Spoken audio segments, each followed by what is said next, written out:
"You know," she declared, her voice slicing through the upscale restaurant's ambience, "you really do look weak in person."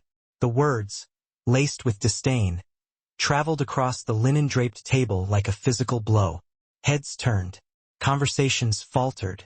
Her manicured nail tapped impatiently against the crystal of her wine glass, a staccato rhythm emphasizing her judgment. She wasn't interested in subtlety. She wanted everyone within earshot to understand her assessment of the unfortunate man seated across from her. The insult lingered, a poisonous cloud hanging heavy in the air. He didn't flinch. He didn't recoil. He didn't even register a flicker of offense. Instead, he drew a slow, deliberate breath, a practiced inhale that spoke of inner reserves. It was the kind of breath a man takes when preparing for something far greater than mere humiliation. Something momentous. The room, thick with the palpable judgment of eavesdropping diners, seemed to shrink around him. Yet he remained still, his hands clasped loosely in front of him, his gaze unwavering. And before I reveal the precise instant a stranger shattered the evening's fragile facade by bursting through the lobby doors, before the chaos of smoke and the cacophony of screams erupted, you need to grasp the wellspring of his composure. You need to understand why he remained so imperturbable, even as he was being publicly dissected and dismissed. By the way, where are you watching from? Let me know in the comments. This isn't just a story about a disastrous date. It's a testament to the hidden strength that lies dormant within ordinary people. Strength that often remains unseen until the very moment it becomes the only thing standing between life and death. He didn't immediately retort. His response was a quiet act of defiance, a refusal to engage with her venom. Silence became his shield. Even as he faced a woman who clearly believed her social standing granted her the authority to evaluate him as if he were a flawed commodity, he remained remarkably composed. He simply straightened the cuff of his work shirt, a gesture not of nervousness, but of quiet self-possession. Evan had arrived directly from a demanding late-night repair job, still partially clad in his maintenance uniform. The hotel staff knew him as the unassuming guy who tirelessly fixed everything, always polite, always dependable. But here, bathed in the soft glow of candlelight and surrounded by opulent decor, he seemed jarringly out of place next to a woman polished from head to ambition. He wasn't preoccupied with appearances, however. His thoughts were with his 8-year-old son, likely dozing on the living room couch, a well-loved book resting open on his chest. That little boy was the sole reason he'd reluctantly agreed to endure this blind date in the first place. His sister, bless her heart, had insisted he deserved a shot at a life beyond the relentless cycle of work and parenting. Miranda Holt, on the other hand, seemed to have missed the memo on common decency. She leaned forward, lowering her voice now that she'd made her public declaration of disappointment. "I mean a maintenance technician?" she questioned, her tone dripping with incredulity. "My assistant must have been playing a cruel joke when she arranged this. I run Holt Dynamics. I negotiate with companies worth more than your entire building." He didn't so much as blink. The serenity within him ran deep, a wellspring older than countless hotel shifts and awkward blind dates. It originated from a past life, a life that none of the onlookers could possibly imagine based on his worn work boots and the relaxed set of his shoulders. Years of rigorous training had etched that calm into his very being. Years spent learning when to advance, when to retreat, and when to control his breathing so that the world wouldn't spin out of control. He offered her a small, almost imperceptible nod, acknowledging her words without accepting their implied weight. "I understand if this isn't what you expected," he stated, his voice even neutral, almost clinical in its detachment.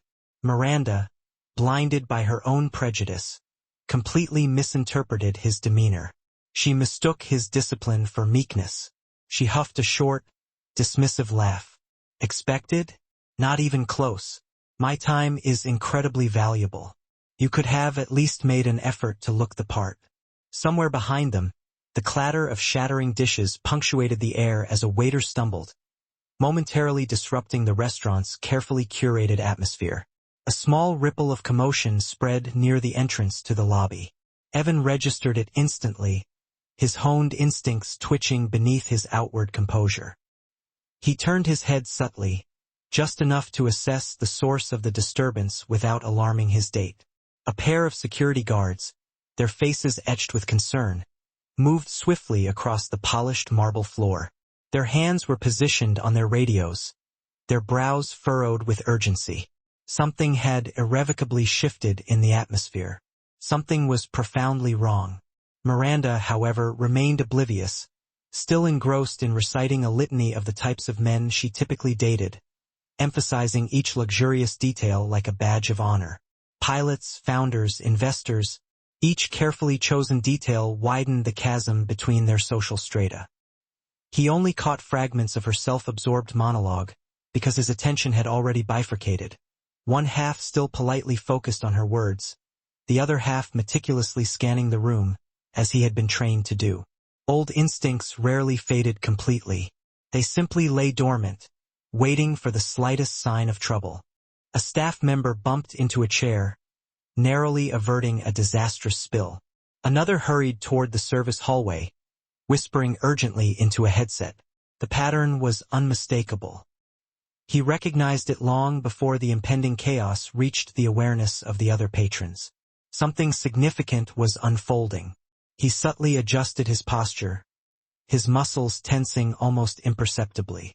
Miranda finally noticed the shift in his demeanor. "What is it? Now you're nervous?"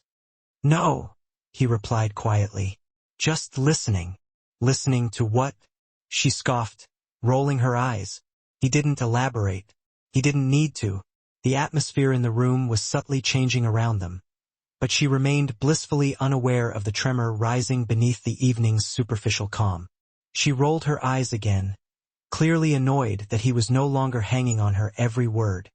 "You know, this attitude isn't helping you," she stated, her tone sharp. Weak and distracted. A bad combination. He didn't bother to correct her. His calm wasn't for her benefit. It was for his own. It was a necessary preparation. Another staff member rushed past them, breathless. Security personnel near the entrance stiffened, their attention fixed on something just beyond the glass doors. And as Miranda reached for her wine glass again, completely oblivious to the mounting tension, a faint thud echoed from outside. He registered it like a trigger. He angled his head slightly and murmured, "We should stay alert." She scoffed again. "Oh please. If anything actually happened, real professionals would handle it." He didn't smile. He didn't argue. He simply observed the lobby, his breath anchored deep in his chest, waiting for the inevitable shift he already sensed was imminent. Because real professionals sometimes wore unassuming uniforms she'd never respect until the moment they were the only thing standing between her and mortal danger. He remained perfectly still as another distant thud reverberated through the lobby floor, a subtle vibration carrying a strange heaviness that the human body recognized even before the conscious mind could process it. Miranda didn't even flinch. She was far too preoccupied with her own annoyance, swirling her wine as if the motion could somehow smooth over the growing unease that permeated the air. But he registered the subtle changes in the surrounding sounds, the hurried footsteps, the hushed voices, the rising static crackling across the security radios. A server hurried past, nearly colliding with their table, her eyes wide and unfocused. He noted the tremor in her hand as she steadied her tray, preventing a potential catastrophe. She mumbled a hasty apology and darted toward the service corridor. That brief interaction revealed more to him than any shouted alarm could have. Staff weren't trained for concealment. Fear betrayed itself in their movements long before words could. Miranda sighed dramatically. "This is absolutely ridiculous," she declared. "First, I get set up with someone who can't even dress properly, and now the service is falling apart. What next?" He didn't respond. His gaze remained fixed on the lobby entrance. 3 security officers moved in a precise triangle formation toward the main doors. Their movements weren't hurried or casual. They were purposeful and controlled, a pattern he knew intimately from a very different life. He rose halfway from his chair without conscious thought, his muscles coiling with long-dormant readiness. Miranda frowned sharply. "Sit down," she commanded. "You're embarrassing yourself." Another muffled impact reverberated from outside. This one even she couldn't ignore. She jolted slightly before attempting to mask her reaction with a steady sip of wine. "What was that?" she asked, her voice betraying her growing anxiety. He didn't sit back down. "We should be ready to move," he replied, his tone calm but firm. "Move? Move where? And move for what?" Her voice cracked slightly before she quickly regained control. He scanned the lobby again, cataloging details. Guests were whispering nervously. A mother was protectively pulling her child closer. A businessman was clutching his phone like a shield. The air itself seemed to carry a strange pressure, the palpable tension of a room bracing itself for something terrible. "I don't like your tone," Miranda said, attempting to regain control by projecting an air of authority. "You're making it sound like something is wrong." He didn't soften his voice. "Something is wrong," he confirmed.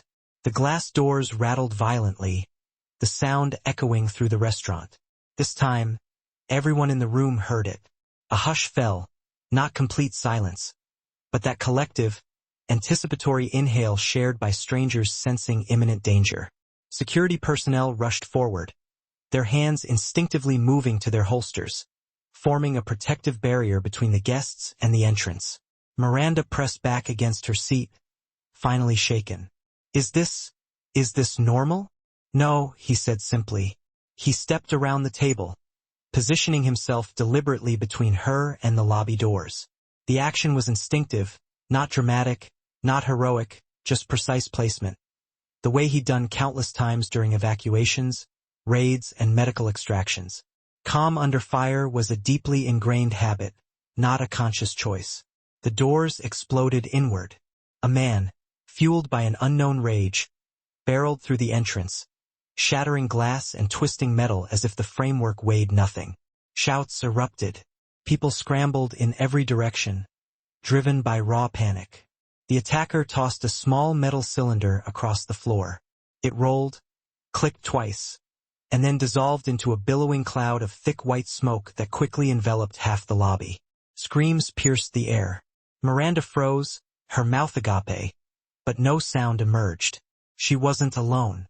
Dozens of guests were instantly disoriented as the smoke blurred their vision and panic smothered all rational thought.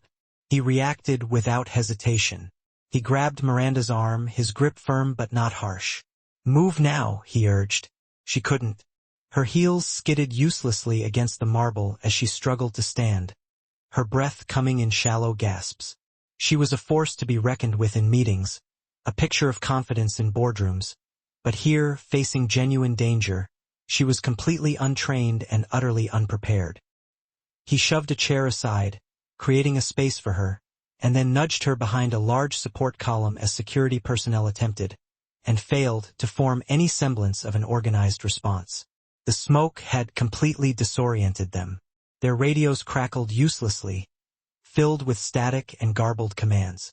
He scanned the chaos, searching first for children. Always children. It was an ingrained instinct, honed through countless hours of triage under fire, his eyes automatically seeking out the smallest silhouettes. He spotted a young boy crying near the reception desk, clutching a backpack almost as large as himself. There was no adult nearby, no one offering him protection. He moved without a second thought. Miranda shouted after him, her voice cracking with fear. He didn't turn back. The column offered her temporary shelter. The boy had none. As he ran, he grabbed a heavy-duty maintenance flashlight from a fallen tool cart, an item he'd used every day without giving it a second thought, now suddenly essential. It wasn't a weapon, but it was solid enough to shatter glass, redirect panicked crowds, or create signals through the dense smoke. A simple, unassuming object, yet potentially life-saving in the right hands. He slid across the floor, reaching the boy just as a panicked man stumbled, threatening to trip over him. "I've got you," he murmured, his voice calm and reassuring, grounding the child through tone alone. The boy clung to him instantly, his small body shaking uncontrollably. Security personnel attempted to engage the attacker, but the smoke blinded them. The man swung wildly, knocking one officer to the ground. He shifted the boy onto his hip and quickly navigated toward a recessed service alcove he knew well from his regular maintenance rounds. He set the child down gently and crouched to meet his gaze. "Stay here," he instructed. "Don't move until I come back." The boy's tears streaked paths through the soot covering his face. He nodded, his eyes wide with fear.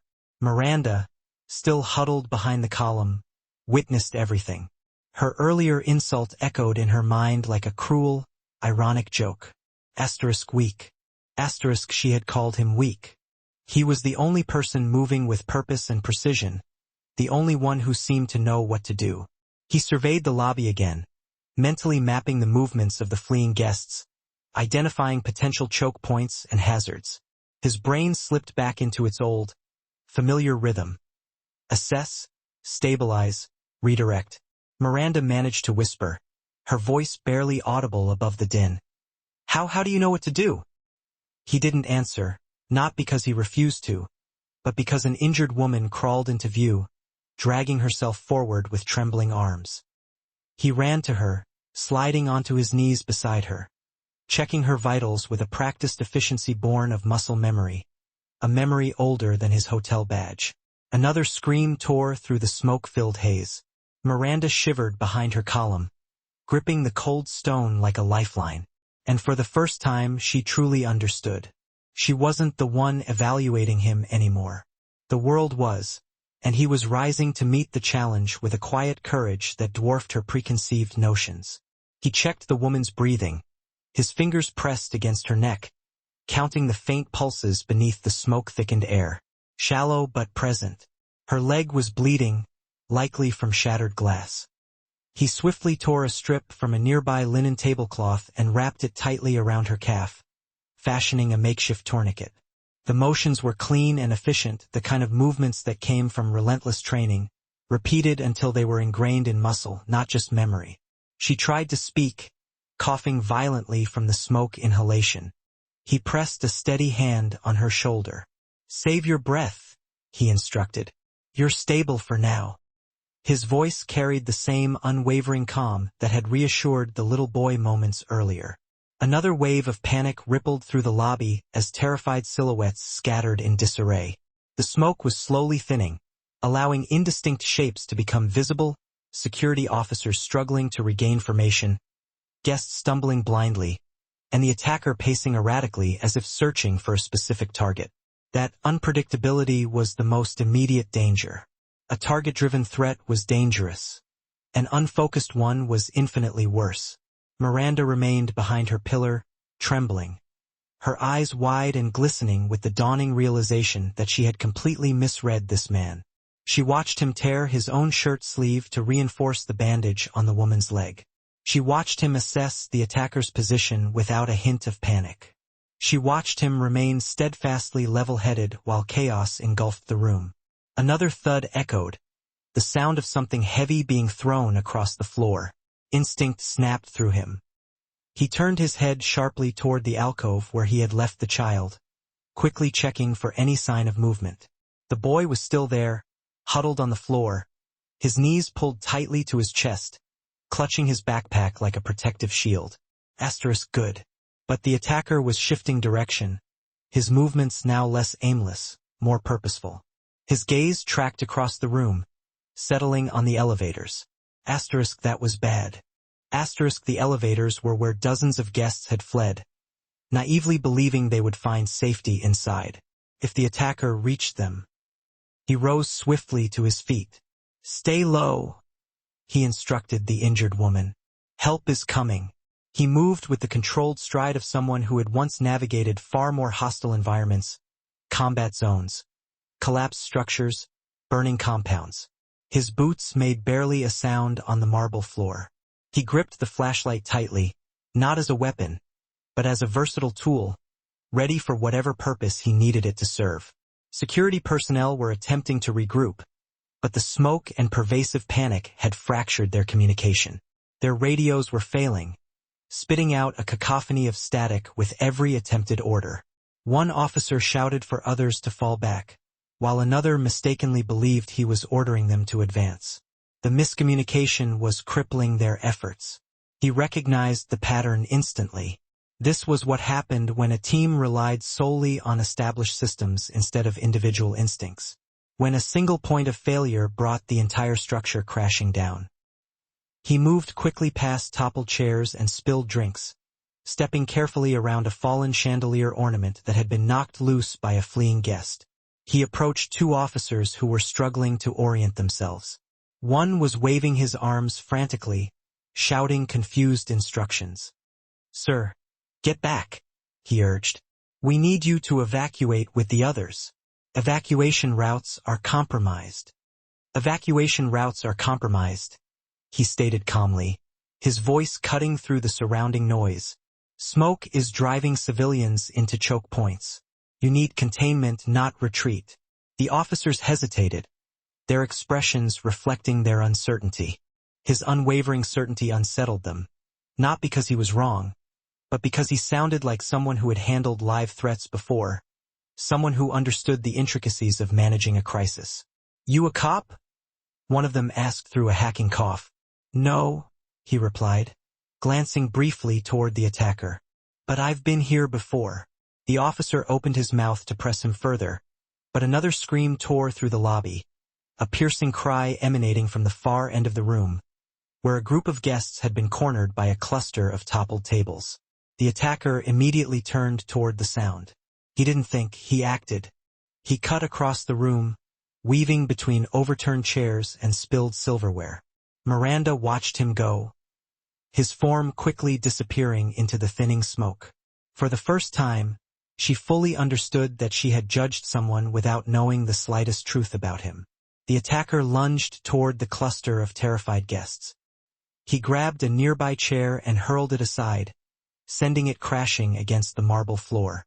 One woman stumbled backwards, tripping over a fallen lamp. Another man, his arms shaking, tried to shield her from the attacker's rage. He reached them in a matter of seconds. He didn't immediately tackle the attacker, not yet.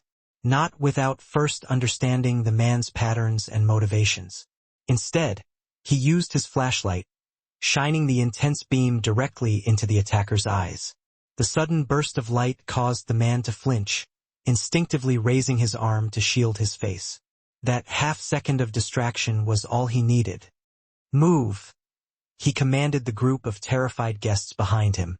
They scrambled away in a stumbling rush, their faces etched with fear. He walked backward, keeping the flashlight beam trained steadily on the attacker, using it not as a weapon, but as a directional tool, control through disorientation. The attacker swung wildly. The blow grazed his arm, but he didn't break his carefully maintained position. Pain was secondary. The safety of the civilians was paramount. Security personnel finally caught up behind him. "We can take it from here," one of them said breathlessly. "You'll lose more people if someone doesn't block access to the elevators," he countered, his voice calm but urgent. "How do you know that?" the officer demanded, his suspicion evident. He didn't answer. He didn't need to. His eyes flicked briefly toward the elevator bank, then back to the attacker's shifting stance. The attacker was telegraphing his intentions, and he read the subtle cues like a forgotten language. One officer swallowed hard, his skepticism momentarily fading. "Who are you?" he asked. Before he could respond, Miranda yelled from across the room, her voice shaking with a mixture of fear and awe. "He knows what he's doing. Listen to him." He didn't turn to acknowledge her. He didn't take credit for his actions. He simply took the next step forward, angling himself to intercept the attacker's path before he could reach the elevators. The smoke was thinning further. The attacker's silhouette sharpened, revealing a figure consumed by rage and desperation. Guests clung to the walls, their bodies trembling uncontrollably. The young boy in the alcove watched with wide, terrified eyes. He focused on his breathing. He centered his weight, preparing himself for what was to come. As the attacker roared and charged toward the elevator corridor, he moved to cut him off, not with anger, not with bravado, but with the quiet certainty of a man who had once held lives in his hands and refused to let go. The crisis had only just begun. He stepped directly into the attacker's path, his feet planted firmly on the ground, His shoulders relaxed, the flashlight angled low so it wouldn't blind him, but ready to be deployed the moment the man lunged. The attacker barreled forward with wild momentum, swinging a metal rod in a vicious arc aimed directly at his head. He pivoted smoothly, catching the blow across his forearm instead of his skull, redirecting it just enough that the attacker stumbled past him and slammed into the elevator doors. The metallic crash reverberated through the lobby, adding to the cacophony of screams. Someone cried out for help. Security personnel tried to regain their formation, but the smoke continued to disorient them, creating shadows that appeared to be threats, and genuine threats that blended seamlessly into the shadows. He didn't waste the precious second that the misdirection had bought him. He grabbed a lightweight plastic caution sign stand from the floor, its bright yellow color stark against the surrounding chaos, and stepped forward, placing it between the attacker and the terrified guests cowering behind him.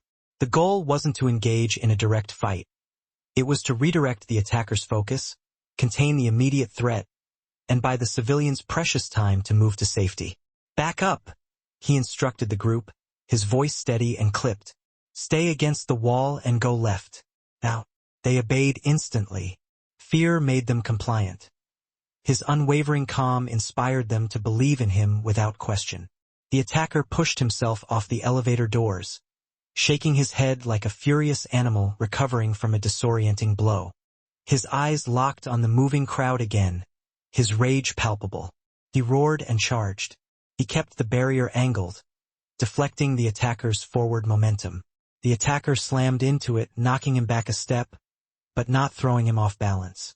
The plastic cracked ominously but held long enough for him to twist sideways and shove the attacker away from the fleeing crowd. Not a violent strike, just a controlled redirection, the exact kind he'd practiced on uncooperative trainees years ago. Miranda watched from behind her column, her chest rising and falling in shaky bursts.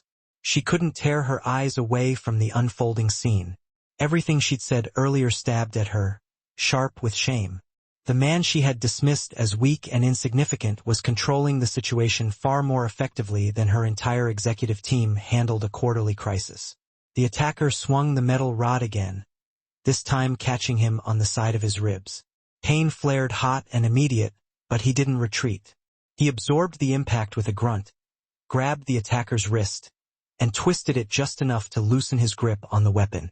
The rod clattered onto the marble floor. Security personnel hesitated, unsure whether to intervene or hold back. One officer started forward tentatively. He held up a hand without looking at him, his attention solely focused on the attacker.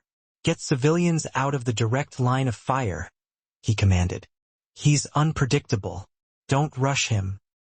His tone wasn't overtly commanding, but it carried the unmistakable weight of someone who had given orders under fire, someone who was accustomed to being obeyed without question. The attacker lunged again, this time attempting to reach the young boy huddled in the alcove. The child screamed, his voice piercing through the smoke, fear, and distance with a force sharp enough to trigger something deep inside him. He surged forward, gripping the attacker's arm and dragging him sideways before he could reach the child. They slammed into a toppled luggage cart, the metal frame rattling loudly against the marble. The attacker clawed at him, but he kept his center of gravity low, forcing the man's weight off balance. He wasn't trying to restrain him permanently, just long enough for security to reposition and contain the threat. "Get the kid," he called out, his voice rough but clear. A staff member, visibly shaken but responding to his direction, reached into the alcove and pulled the boy into a safer corner. The child kept his eyes locked on him, his face etched with terror, but also with a burgeoning sense of trust. The attacker twisted violently, managing to break free from the hold and scramble to his feet, his eyes darting around in a desperate search. He spotted a jagged shard of broken glass glinting menacingly on the floor, quickly snatching it up. It was hardly an ideal weapon, lacking any real reach, but in his current state of desperation, it became a dangerous tool. He began slashing wildly, the shard whistling through the air. The man, however, remained composed, stepping back with practiced ease to maintain a safe distance. His eyes, sharp and alert, were constantly scanning the environment, taking in every detail. Entrances, exits, the predictable patterns of the security personnel, clusters of civilians huddled together, potential areas where someone might fall or be injured. This remarkable situational awareness was something he never openly discussed, a skill honed from countless nights spent stabilizing wounded soldiers amidst the deafening chaos of battle. He seemed to perceive everything at once, the subtle direction of the smoke drifting through the air, the barely perceptible limp in the attacker's left leg, the weakened grip on the arm holding the glass shard, the ragged, uneven breathing that betrayed bursts of frantic energy inevitably followed by collapse. He didn't need a conventional weapon. His knowledge was his advantage. The attacker, fueled by desperation, rushed forward once more. Reacting instantly, he sidestepped the clumsy advance, swiftly grabbing the man's wrist and twisting it sharply. The shard of glass tumbled to the floor, and he kicked it away before it could be used again. Finally, the security officers saw their opportunity. Two of them moved in, handcuffs at the ready, attempting to pin the attacker down. But the man thrashed with unexpected strength, nearly overpowering them, turning the attempt into a dangerous, chaotic tangle. One officer found himself pinned in an awkward position, while the other was losing his grip. Without hesitation, he moved into the fray. Slipping deftly behind the attacker, he locked one arm around his elbow, applying precisely controlled pressure, using just enough leverage to destabilize the man without inflicting permanent injury. It was a maneuver born from endless drills, the kind soldiers learned to subdue individuals without escalating the situation in civilian environments. "Hold him," he instructed the officers. This time they obeyed instantly, their movements now coordinated. Together, they forced the attacker onto the floor, securing his wrists with handcuffs. As soon as the immediate threat was contained, he stepped back, his chest heaving quietly, his ribs throbbing from the earlier strike. The smoke began to thin, revealing his face, clearly focused, alert, and unshaken. Miranda stared at him as if she were seeing him for the very first time. The officer beside him, finally finding his voice, stammered, "Sir, you're not just maintenance, are you?" He didn't answer the question directly. His gaze swept across the room once more, ensuring that no new dangers had surfaced. Because the crisis wasn't truly over, not until every civilian was safe. He could already see a new problem developing near the North Corridor, where more guests were trapped behind a pile of fallen debris. Without a moment's hesitation, he turned toward it. He moved toward the North Corridor, his ribs aching with every step, but his focus only sharpened, refusing to waver. The debris blocking the hallway was a chaotic jumble of toppled shelving, fallen decorations, and a broken service cart that had been knocked sideways when the crowd rushed through earlier. From behind the blockage, he could hear crying, several voices, including a woman trying to calm someone younger. He crouched beside the barricade, testing its weight, realizing it was too heavy to lift alone in one piece. But he knew there were angles he could exploit, edges he could shift. Years of navigating collapsed structures and combat zones had taught him that debris was rarely a single, monolithic object.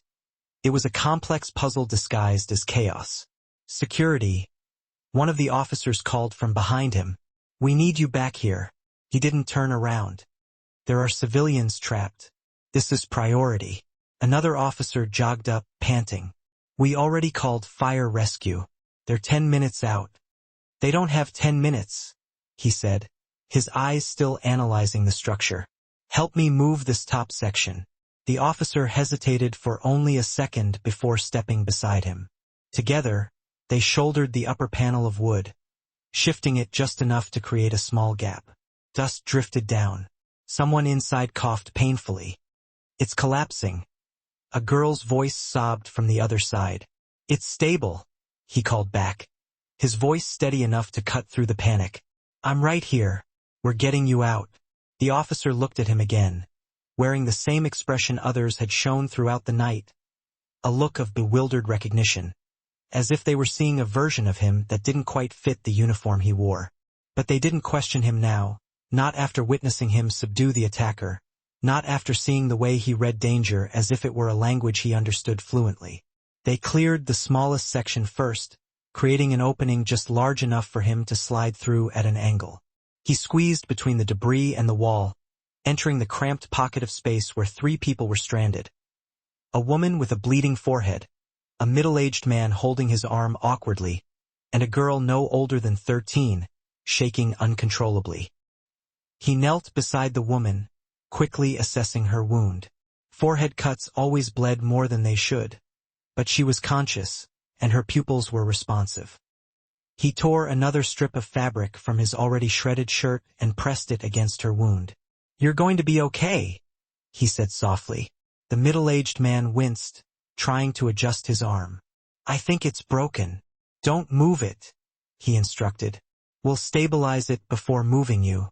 The girl clutched her hands so tightly that her knuckles turned white. "Are we trapped? Are we going to be stuck here until the building collapses?" His voice was firm but kind. "Nothing is collapsing. You're scared, not stuck." Her breathing hitched, becoming rapid and shallow. He recognized the early signs of hyperventilation. "What's your name?" he asked. "Emily." "Emily, I need you to match my breathing. All right, watch me." He inhaled deeply, slow, controlled, and steady. He made sure she saw the rise and fall of his chest. She tried to mimic him. The first attempt was shaky, but the second attempt was more controlled. By the third breath, her breathing had synced with his. The woman whispered, "You're good with people." He didn't respond. This wasn't about conversation. It was about keeping them mentally anchored while he formulated a plan. He looked back toward the opening. "I need 2 more officers here," he called out. "We're going to lift the largest panel on my count." Security scrambled to gather. Miranda, still half hidden behind her column, watched him with wide eyes. She hadn't moved, not because she was paralyzed by fear, but because she couldn't stop staring at the man who kept walking into danger without hesitation. He guided Emily through another breathing pattern before turning to the injured man. "We need to immobilize your arm." "With what?" the man asked, grimacing. He scanned the debris pile. Broken wood, metal rods, wires, all too sharp and unstable. But then he spotted the maintenance flashlight still clipped to his belt. He moved through the lobby with the same precision he'd shown from the moment danger first entered the building, scanning corners, exits, crowd clusters, and the shifting positions of security officers who still looked unsure whether to follow their protocols or follow him. Smoke lingered in uneven pockets, drifting lower now as the ventilation systems finally caught up. The echoes of earlier screams still pulsed through the space, layered with muffled crying and the frantic whispers of people trying to comfort each other. He didn't slow down. Every second counted. A security officer jogged alongside him, breathless. "Sir, wait. What exactly are you trained in?" "Nobody moves like that unless they focus on the entire room," he replied calmly. The threat wasn't acting alone. His behavior pattern is too erratic for a single objective attack. The officer stiffened. "You think there's another one?" "I think we prepare for anything." His tone wasn't speculation. It was assessment. In his past life, assuming the threat was neutralized was how people died. He scanned the room again, noting the clusters of frightened guests huddled behind overturned furniture. Some were tending to minor injuries, while others were frozen in place. He approached one of the remaining security staff, an older, more seasoned officer. "I need the building schematics in your head. Where are your blind spots?" "Service corridors, maintenance shafts." The man blinked, startled that someone outside the department would ask so specifically. "Blind spots. The east service tunnel, the janitorial corridor behind the banquet room, and the side stairwell has terrible camera coverage." "Then we check those first." The officer hesitated, not in disagreement, but in disbelief at the way this man, dressed in a scuffed maintenance shirt and bruised from earlier blows, was assessing their job with more clarity than their own head of security. Before they could move, a small voice called out from behind a toppled drink station. It was the boy from the alcove, Noah. He was still trembling, but no longer frozen. He held his backpack tightly against his chest. "Sir, the man." He said something. He crouched beside the boy. "What did he say?" "He said he wasn't done. He said someone else was coming." A ripple of tension shot through the security staff nearby. He nodded once. "Thank you. That's very helpful." He placed a steady hand on Noah's shoulder. "Stay with the staff. They'll keep you safe." Noah's small fingers clung to his sleeve for a second before letting go. When he stood again, Miranda was watching him, not distantly, not fearfully, but intently, the way someone watches a truth rearrange their entire understanding of another person. "How did you?" She paused, swallowing hard. "How did you stay so calm with him? With the children?" He didn't answer, not because he wanted to hide anything, but because her question didn't matter right now. The room full of crying families mattered, the trapped guests mattered, the security breaches mattered, and the possibility of a second threat mattered most. He headed toward the Eastern Service corridor, the officer following close behind. The hallway was dim, lit by emergency lights casting a dull red glow. Smoke drifted along the ceiling in thin waves. The narrowness of the corridor made every footstep echo. He slowed as he approached a corner.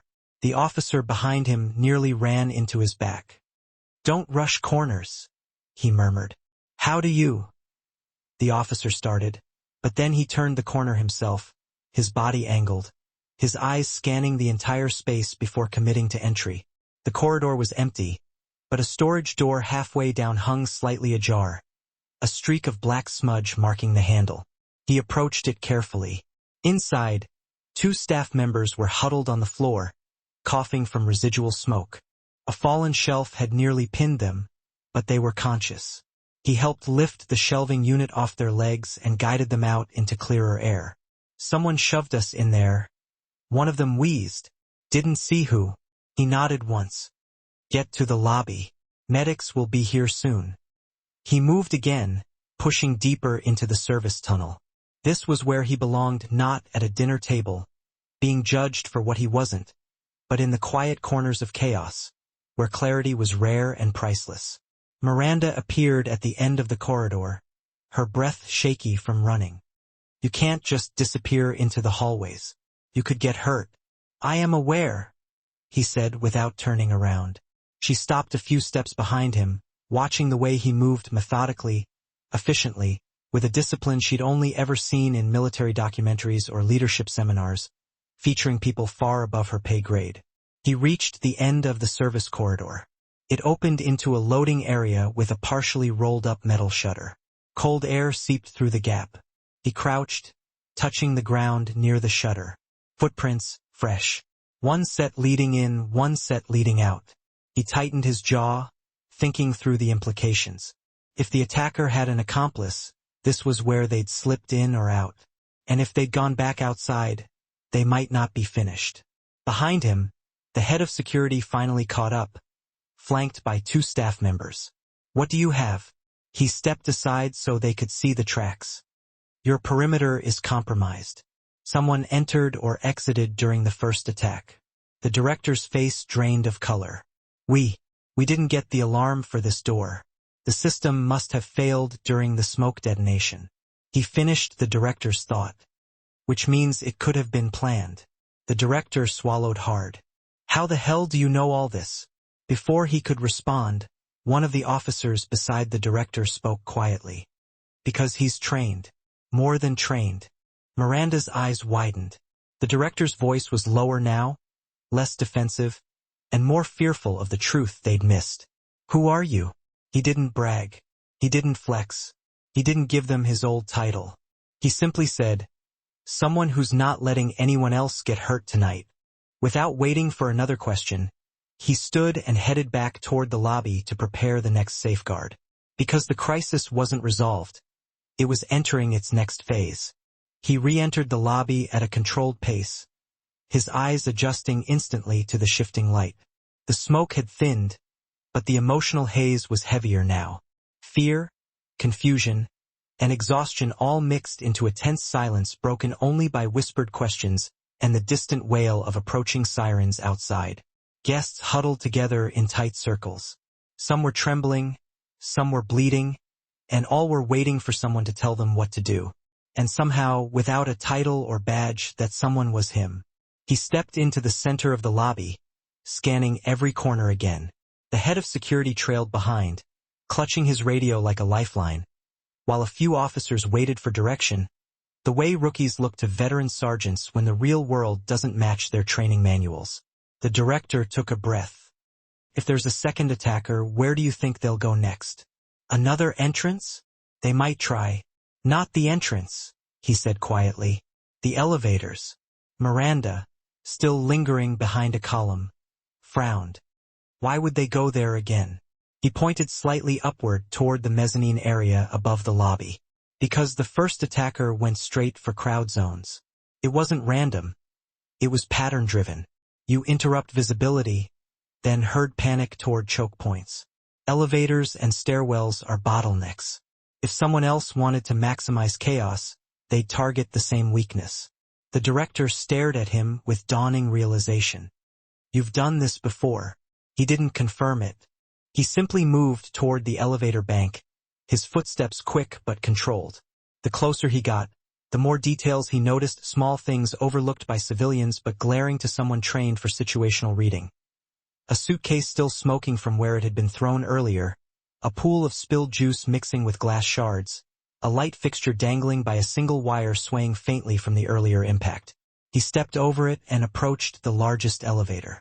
The doors were slightly misaligned, ajar by less than an inch, something most people wouldn't notice, but he did. Back up, he called out, lifting a hand. Security stepped behind him instantly. He crouched, pressing his palm lightly against the slight opening. Warm air pulsed from inside, not from fire, but from movement. Someone was inside the shaft area. Someone forced this door, he murmured. Miranda gasped softly behind him. He angled his body to peer through the gap. Darkness, a faint metallic clang, and the unmistakable scrape of a boot sole shifting on a narrow platform. Not a trapped civilian, but someone waiting. He straightened slowly. We need to lock down this entire elevator zone now. The director lifted his radio. All officers, secure the perimeter around the elevators. While security spread out, he followed a different instinct, not brute force, not immediate confrontation, but strategy.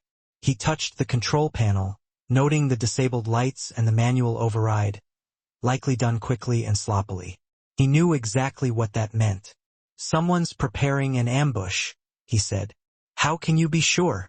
Miranda whispered. He didn't turn toward her.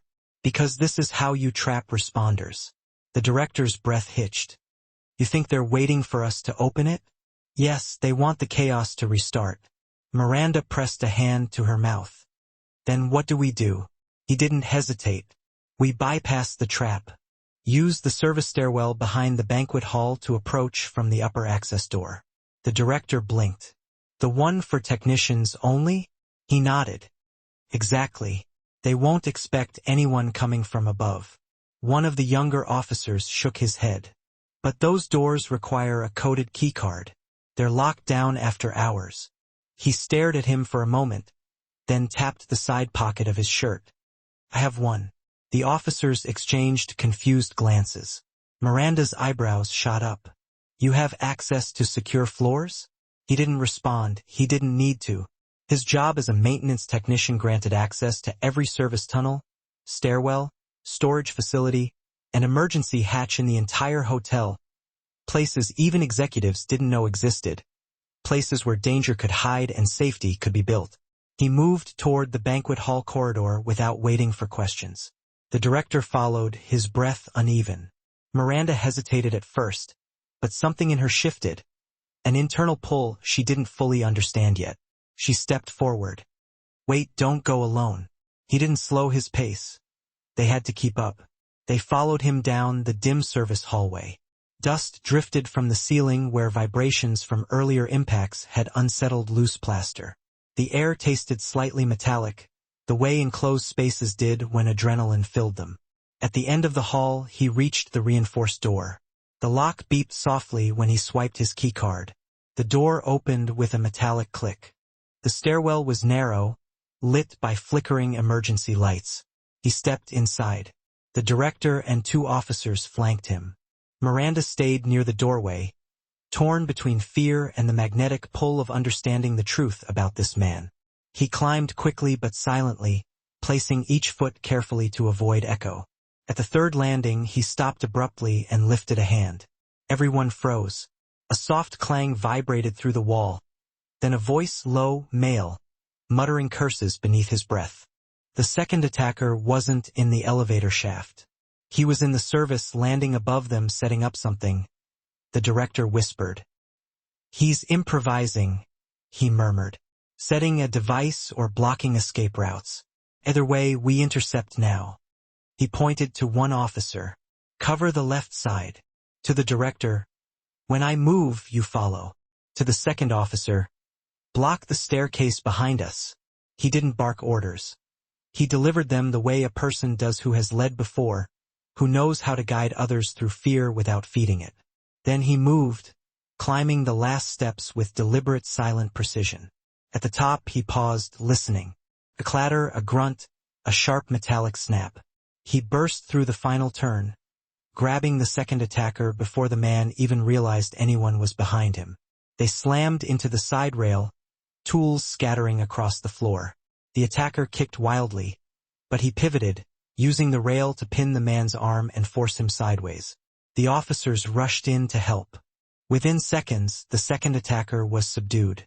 Breathing hard but steady, he looked down the stairwell where Miranda stood frozen halfway up, staring at him with disbelief, awe, and something deeper recognition of a truth she'd mocked only an hour ago. He didn't speak. He just stepped aside, letting the officers secure the man. The crisis was unfolding. Chinzak nu on de Dudon, and hung on beat them du gi du nua, moi chuyen van chua ket tuk.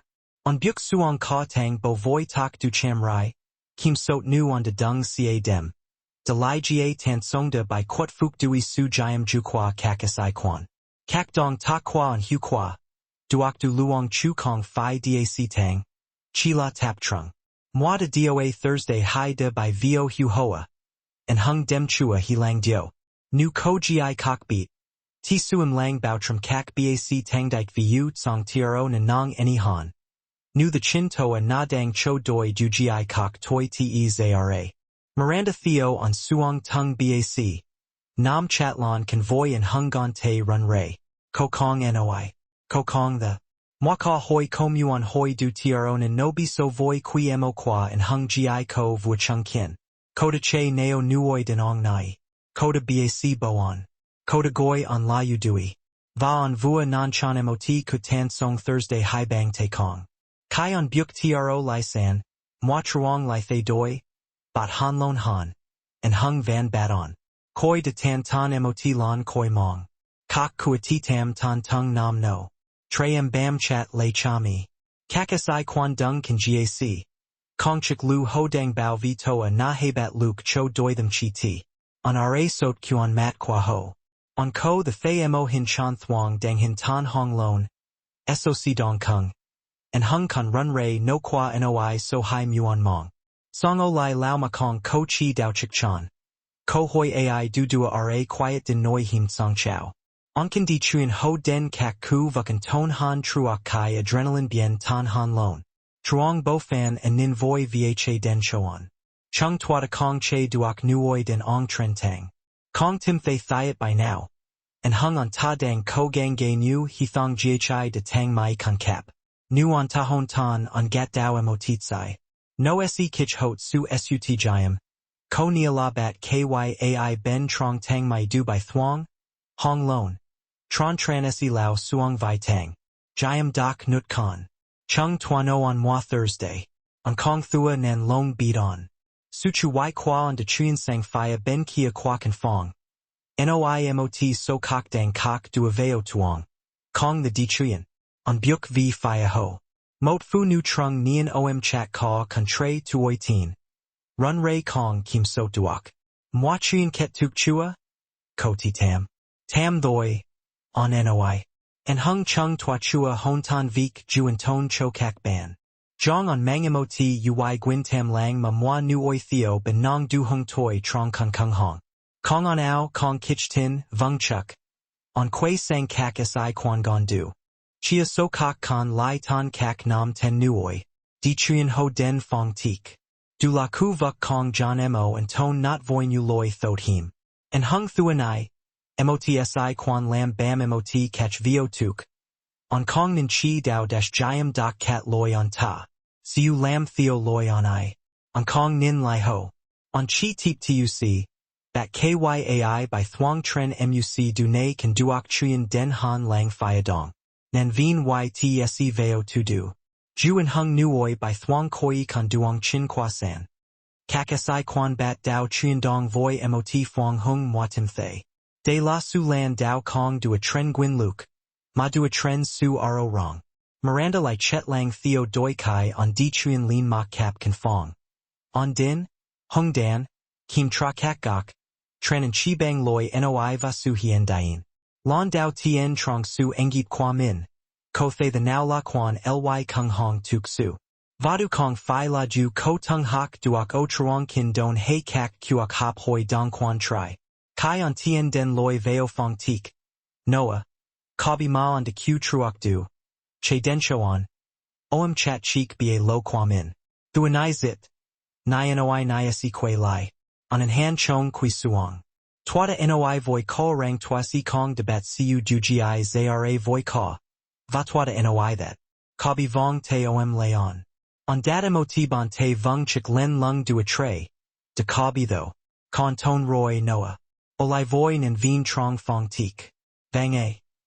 Noah get dao va voi vie nap bon voi and hung nuoi kok. Miranda cham rai tien den. On that dang kin gak. Jong ko engen geo o tu koi kung. On kong tra loi, kong phi vi ton nan. Ma vi on de dan jia mo hindi chuyen tip theo. Va dong nuoi roi koi san. Kakasai quan den 6 ban than doc theo kak buk tuong. On den con cap mo nap nai trong han lang. Ko nut con. Moi ju twada noi truok du, twada kong beat. Twa kong hu. Van kong ko fan hoi. Kem ko run ray. On de q and hung nuoi du. On de q tat ca chung twa. Twada dan jia sai vi on hon tone. Koi kung on kung nin ko get dao kong he john du. Tam chi kong that vong. Chi la su tuk ti ben tin. Vung chuk. Chung ta kong ko thoi john cho vik du nai bai geo. And hung loi du kong he gay gat. Chung la su that.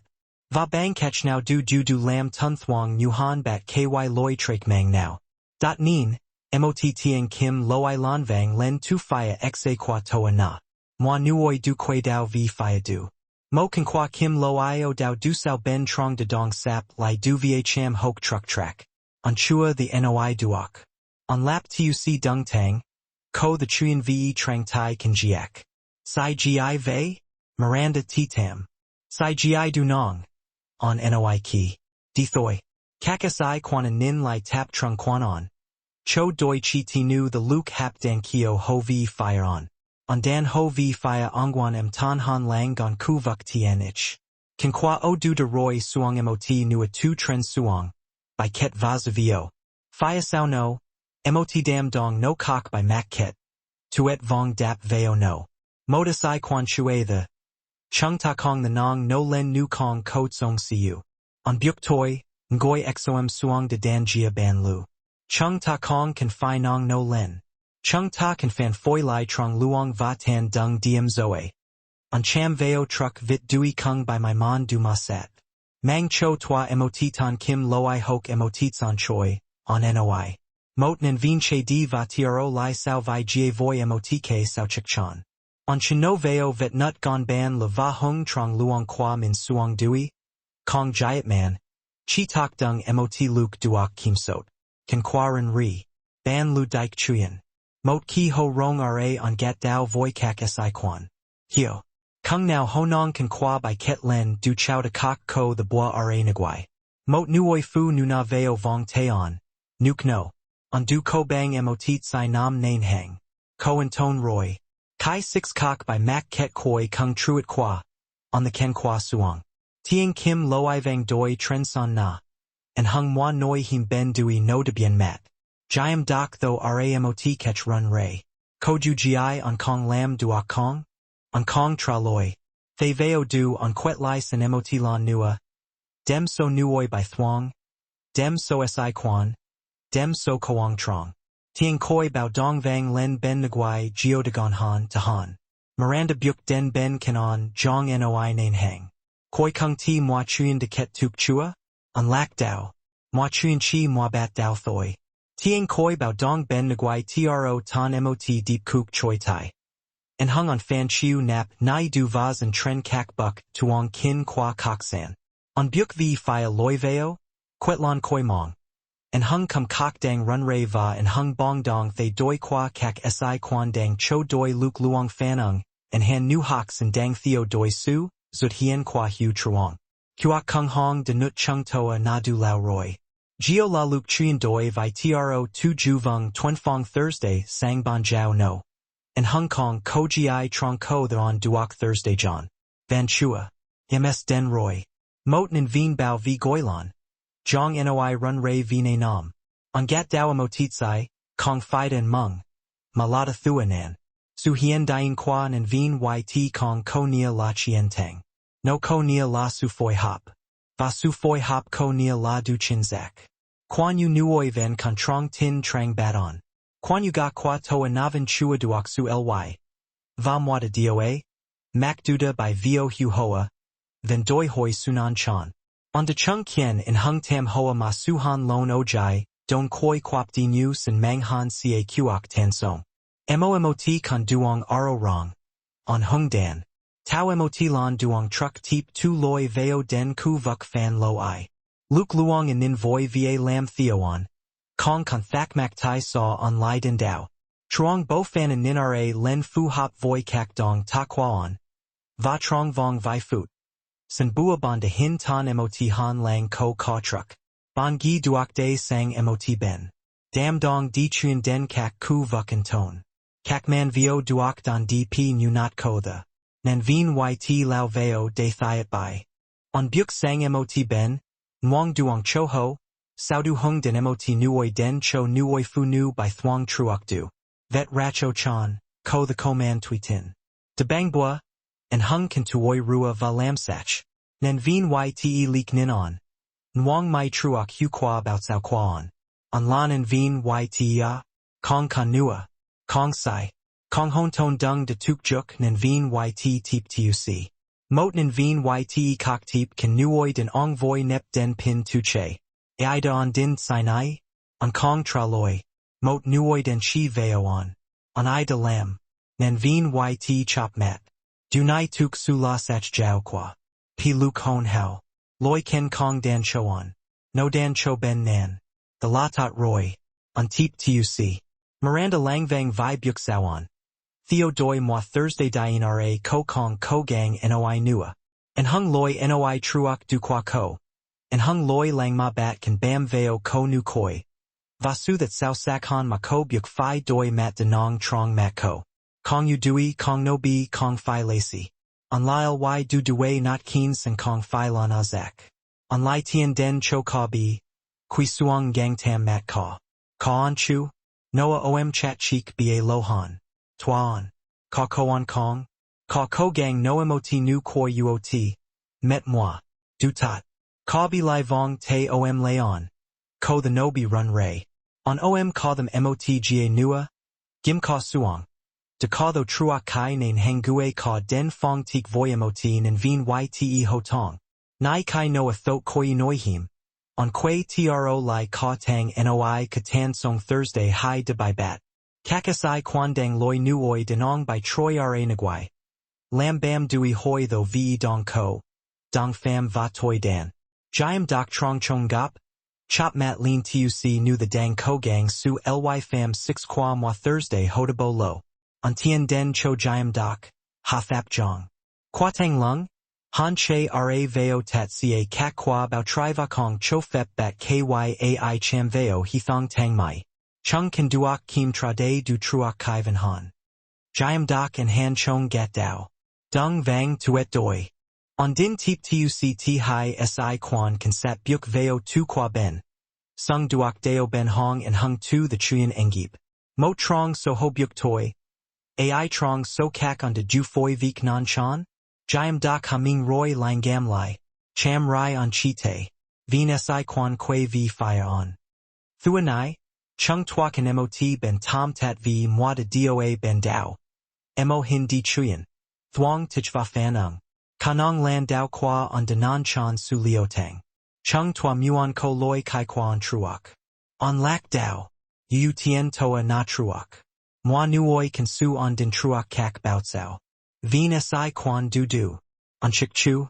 Jiao tuk. Thong thuong, jiao tuk kong quan trong cho den kai hoen ton.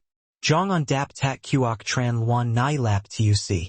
Miranda and mot ban te run ray len guk.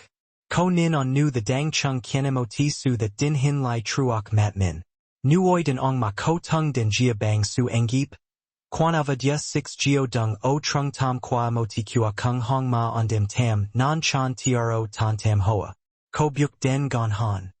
On de q tat ca moi nuoi trong sanai. On kong tra loi. Thay veo du, on cow sat and hung kum kok by thuong koi kung. Tim kim bat kyai chua duok cham soc. Mot nuoi fu nu ven kano dak du veo tuong. On nain hang tien den cho ko. Hung den ko hit veo vado ra cham rai cho den kai kan hong lon qua ko dio di. On de lam du cho toi ne roy. Miranda titam. Gon nu ven nai. On nen gin goi. On lik nin ko. Kong Phi Cho Den Kai Moi Nuoi Du Duak Kim Ko. And Hung Du Kong Phi La Trake Nim Quan. On Mat On Nin Ko Kien Din. Bai Gio Ti La Ve. Ho Dung Du. Mak Ket Jua Su Kiet Suc Van Nra Gan Nong Kim Suk Trong Long Guk Ko De Nong Han. Suza Ho Ve and Hung Jia Den Truok De Kwa Ko. Su Kin Gak Vi Kan Nuoi on Valong Beat on Mong Man Kin Jong Ko Run Ray. Truok Kai Ko Ko The Noi Them. Emotin and Vien Yte Goilan. Chung Tua can jup du nai lap tuc don din mot du a tray by Chan Thuong Dao. On lap tuc que lai. Miranda doi theo on di chuyen. Doi theo su quiet tom trong tung byuk chan quan. Doi theo catch on kong dung lai de gi ngo gia tri he nia vu qua min. On de kui suong ben can do a tray by Thuong. Dan gia kak dao Houston tun. Hung dan and Vien Yteve 6 try. Du Chin Luke Nen Len Vet Thuong Mot catch de Dong de Duok Lien Tap. Moi Sai Quan, Moi Nen Vien Yte. Moi 6 Kok Dang So Hai Du Nin Thay Ju Du. Nin Thay On. Kong Phi Bo Dong Phuc Bao Tri. Kong Phi Bo Quan Ao and Toi Kong Fu Hop. Kong Phi Dia 6xa Hoi. Ma Chila Nuoi Den Ong Den at Hovuk Quadian Guk Vachua Bao Geo Doi Hoi Sut Song Nan. Kai Kak Nen Vien Yte Teep Quan Hon Ton. Koi Kung on Kung Cho Phep Ban Than Tho Ra. Long Guk Down Huk Theo Tung Nip Tho. Miranda Lai Tien Den. Lan Nai Dio Dong Han. On De Lam Nuhan Bat Kyaio Day. Nuhan Cia Nin Nuhan Bat Kyai. On Kong Tra Loi. On Kong Bac Bo Ko. On Chi Dung Du Tho Cham Rai. Quet Kap Kan Fong Nu The Noi Him Vin Ko The Nap Sao Vak Non. Boi Vi Kak Kuok Kung Hong Kong Ket Tuk Kai Bao Dong and Gung. Chung Ket Tuk Kai Nuoi Koi Kung Duok and Ton. Van Chua Zong Cho Den Kai Koen Kok Du Den. On Olig on Kuvuk Fan Lo I Nai Ca Sao Kai Kak Nin Vien, Yte Teep Quan Hon Ton. Koen Te Ho Hung. Tu The Vung Chuk. Mat Quetson Voi Su Kan Jiak Kong and Gung Du. Toa Na Geo Kem Thay Kok. Chua and Ton Han Chua Phi Luke Nai. And Hung Kong Kontren Bo Vuk Sup Du Nua. Du Toi Te Not De Qua. And Hung Duum Qua No Mang and Hung Him Hoa Riang. SOC, Hugh Lam, Thuong Tich Timan. And Hung Vong Zoe Kim Suk. On De Thay and Hung Nuoi Lin Song Sat Sao Kak Kuok Dao Sung Chi De Tan Ra Kai Tiang on Dung Lai. Dan Thuong Kung Kong Kok Gi. Miranda Dung Catch on Vi Met Theo Doi On. Kong Kun Su Fan Zet Now Trong Bu Kem Kwa Ko. Chi La Mot Du Gi Du Tho Han. Lang La Han. Mot Su Fa Tron Jua Nin Ra Va Hoi Tik. Ko Tien Den Cham Rai. Nu The Sobyuk Veo Mot Kong John Ma On Dang Kan Gac. On Nin Goi Suong. Ko Ti Tam. On Bai Thuong. Suong Swan Kwa On. Kan Te Kwa On. Twa On Tra Loi. Kong He Dak Ac. Chi La Su That. Van Con and Hung Nuoi Kan Jup Du. And Hung on De Jup Ho Roy. Ko Kang Kang. Jong Run Ray Vi Chan Tan. Nuhan Bat Kyai Trong Chung Ta Ko The. On Kong Dap Loi. Thay Veo Du. On Byuk Di. TNV Phia Mot Nuoi Den Ong Dang Run Ray Kong Kim So Duok. Te Run Quan Yu Kong The Wong Nuok. Mot Nan Vien Yt De Dua Choan. On Kui Suong.